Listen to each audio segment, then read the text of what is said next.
ខសាច់ជ្រូកធម្មតានេះខ្ញុំញ៉ាំមិនសូវជាបានច្រើនប្រហែលទេក៏ប៉ុន្តែបើសិនជាបានខដាក់ស្ពៃជូរបែបនេះញ៉ាំបានច្រើនហើយឆ្ងាញ់ទៀតដោយសារតែវាមានរសជាតិជូរតិចៗយោចឹងថ្ងៃនេះគឺនាងខ្ញុំមកធ្វើខសាច់ជ្រូកញ៉ាំក៏ប៉ុន្តែយើងមិនមែនដាក់តែសាច់ជ្រូកទេគឺមានពោះវៀនជ្រូកថែមទៀតសាច់ជ្រូកនាងខ្ញុំជ្រើសរើសសាច់3ជាន់ពោះវៀនជ្រូកគឺជាប្រភេទពោះវៀនខ្ចីហើយបន្ទាប់មកទៀតគឺមានស្ពៃជូរនេះនាងខ្ញុំដាក់1គីឡូចាយើងកាត់ស្លឹកចេញខ្លះហើយបន្ទាប់មកពងក្រួយនឹង30គ្រាប់ហើយមានខ្ទឹមស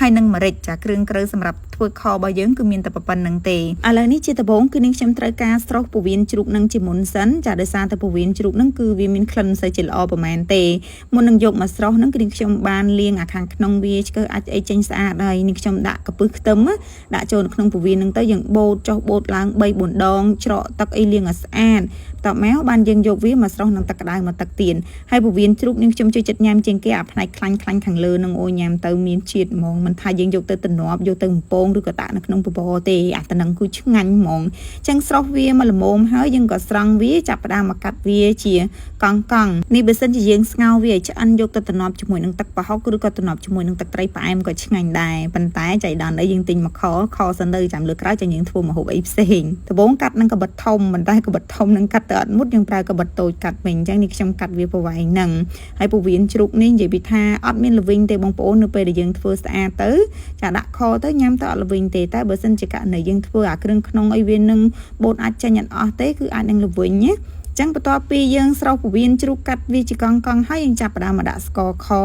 ជាដំបូងគឺនាងខ្ញុំចាក់ស្ករត្នោតចូលប្រហែលជាមួយវែងហើយពេលដែលដាក់ស្ករចូលហ្នឹងនាងខ្ញុំបើកភ្លើងរៀងជ្រុលហើយក្រកោពេកមានណាខ្លោចឆ្នាំងអស់មកកដុបបានចឹងបន្ទាប់ពីយើងកូរស្កររបស់យើងឡើងក្រហមហើយតែកុំឲ្យចេញល្វីងចាក្រហមមកល្មមហើយនាងខ្ញុំចាក់ខ្ទឹមសរបស់យើងចូលលីងខ្ទឹមសនឹងឲ្យរៀងឡើងឈ្ងុយបន្តិចបាទនាងខ្ញុំចាក់ម្រេចចូលបើសិនជាយើងបានអាម្រេចគ្រាប់យកទៅបុកមកដាក់ទៀតណាគឺកាន់តែឈ្ងុយតែដោយសារតែនៅបន្ទប់កពើអត់មានម្រេចគ្រាប់ទេមានតែម្រេចកញ្ចប់ស្រាប់ចឹងបន្ទាប់មកយើងក៏ចាក់ទឹកត្រីចូលប្រហែលជា7-2វែកយើងក៏កូរវឹកឲ្យវាឡើងឈ្ងុយបន្តិចបានចាប់ផ្ដើមចាក់សាច់ជ្រូក3ជាន់ហើយនឹងពោះវៀនជ្រូកយើងចូលទៅទាំងអស់ទៅចាហើយយើងក៏កូ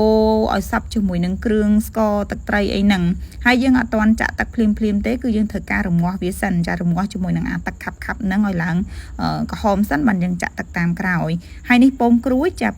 ក់ចូលទាំងអស់ទៅ30គ្រាប់ហ្នឹងគឺនៅតែ25គ្រាប់ទេដោយសារតែ5គ្រាប់ទៀតហ្នឹងគឺឈ្នួលកពើចាកពើជាអ្នកបកពងក្រួយចាឈ្នួលអស់5គ្រាប់ពងក្រួយហ្នឹងគឺយើងតែញ៉ាស្ងោរស្រាប់ណាកូរច្បល់វារៀងសប់គ្រឿងបន្តិចហើយយើងក៏គ្របទុកឲ្យវាពុះបន្តិចសិនហើយនេះក៏លេខមើលឈុតក្រោយឆាចាពេលដែលធ្វើម្ហូបម្ដងមិនខ្វះអ្នកអង្គុយមើលទេចាមានអ្នកអង្គុយលេងមានអ្នកអង្គុយញ៉ាំហើយមានអ្នកអង្គុយបក់ទៀតអ្នកអង្គុយបក់ហ្នឹងដោយសារតែរុយច្រើនពេកមិនដឹងថាមកពីណាពីណីទេរួមជុំចិត្តនឹងឯងវាធំក្លិនអាពោះវៀនជ្រូកហ្នឹងទៅវាមករោមហ្មងហើយនេះខរបស់យើងបន្ទាប់ពីយើងគ្របវាទុកឲ្យពុះហើយយើងក៏បើកគម្របចាបើកគម្របហ្នឹងគឺយើងបន្តរងាស់វាទៀតតែយើងមិនបាច់គ្របទេយើងដាក់ភ្លើងរឹមរងាស់វាតតែឡើងក្រហមបែបនេះឃើញទេបងប្អូនហើយបន្តមកទៀតនេះខ្ញុំចាប់ផ្ដើមបង់គ្រឿងចូលបន្ថែមដែលមានប៊ីចេងនេះខ្ញុំដាក់ចូលបន្តិចដាក់អំបិលមួយញ៉ាប់ចាដាក់បន្តិចទេអំបិលហ្នឹងគេលើវាប្រៃជ្រុលព្រោះអីទឹកត្រីរបស់យើងដាក់រៀងច្រើនហើយណាមួយនៅពេលដែលយើងដាក់ស្ពៃជូរចូលទៅអាចនឹងចេញជាតិប្រៃទៀតហើយបន្ទាប់មកនេះខ្ញុំចាក់ទឹកចូលមកល្មមគ្រប់ទុករហូតដល់វាពុះហើយយើងក៏បើកគម្របបន្ថយភ្លើងបន្តរងាស់វាទៀតចារងាស់មើលថាសាច់ជ្រូកឬក៏ពោះវៀនជ្រូកនឹងវារៀងផុយបន្តិចហើយបាននេះខ្ញុំចាប់ផ្ដើមចាក់ជ្រក់ស្ពៃរបស់យើងចូលទៅតាមពិតយើងអាចចាក់ស្ពៃជូរចូលរងាស់ជាមួយនឹងសាច់ជ្រូកតាំងពីដើមទីមកក៏បានដែរប៉ុន្តែនេះខ្ញុំអត់ចូលចិត្តស្ពៃជូរនឹងវាផុយពេកទេអញ្ចឹងហើយបាននេះខ្ញុំរងាស់សាច់ជ្រូកមើលថាវារៀងផុយបាននេះខ្ញុំដាក់ស្ពៃជូរចូលគ្រប់ទុករហូតដល់វាពុះហើយយើងក៏បើកគម្របបន្ទាប់មកយើងក៏បន្ថយភ្លើងបន្តរងាស់វាបន្តទៀតចារងាស់មើលថាស្ពៃជូររបស់យើងវាចាប់ជាតិជាមួយនឹងគ្រឿងក្រៅអីទាំងអស់ហ្នឹងហើយយើងក៏ភ្លក់មើលរសជាតិតាមចំណង់ចំណូលចិត្តគឺអូខេហើយបើសិនជាស្ទើផ្អែមយើងអាចដាក់ស្ករសឬក៏ស្ទើអំបិលអីយើងថែមថយទៅតាមហ្នឹងណាហើយរាល់ដងនេះខ្ញុំខដាក់ពងមាន់ឬក៏ពងទាទេក៏ប៉ុន្តែថ្ងៃហ្នឹងដាក់ពងក្រួយដោយសារតែនឹកឃើញថាពងក្រួយគឺយើងស្រួលក្នុងការញ៉ាំដាក់មួយម៉ាត់តែបើថាពងមាន់ពងទាពិបាកនៅក្នុងការចុចអូនិយាយថាតំណងខ្លាំងណាស់បងប្អូនអើយនេះបើសិនជាយើងខតែសាច់ជ្រូកឬក៏ពោះវៀនជ្រូកពងក្រួយអីហ្នឹងទេគឺក្រហមខ្លាំងជាងហ្នឹងទៀតតែដល់ទៅពេលយើងដាក់ស្ពៃជូរចូលទៅវារៀងកាត់ពណ៌បន្តិចណាប៉ុន្តែរសជាតិវិញគូឆ្ងាញ់បងប្អូនអើយ ញ៉ាំទៅគឺថាម្លងមានជាតិហ្មងហើយនេះបើសិនជាយើងញ៉ាំអត់អស់ពូខនឹងញ៉ាំមកពេលមិនអស់ទេអញ្ចឹងយើងកម្ដៅទុកស្អែកទៀតកាន់តែកម្ដៅកាន់តែឆ្ងាញ់កាន់តែមានជាតិហើយពណ៌ក៏កាន់តែស្រស់ទៀតបើសិនជាខធម្មតាអត់មានដាក់ស្ពៃជូរអត់មានដាក់តាពាំងអីគឺនាងខ្ញុំចូលចិត្តញ៉ាំជាមួយនឹងបន្លែដូចជាត្រសក់ឬក៏តកួនស្រស់អីហ្នឹងគឺញ៉ាំជាមួយផ្ទាប់ជាមួយឆ្ងាញ់ណាស់តែដល់ទៅពេលយើងខដាក់ស្ពៃជូរអីបែបនេះគឺយើងញ៉ាំជាមួយនឹងបន្លែអត់ត្រូវទេហើយនឹងមួយទៀតចារដងនាងខ្ញុំខដាក់ទៅហ៊ូប៉ុន្តែថ្ងៃហ្នឹងចាភ្លេចនឹកដល់តាហ៊ូចានឹកឃើញតាពងក្រូចហើយនឹងពវៀនជ្រូកក៏ដាក់តែប៉ុណ្ណឹង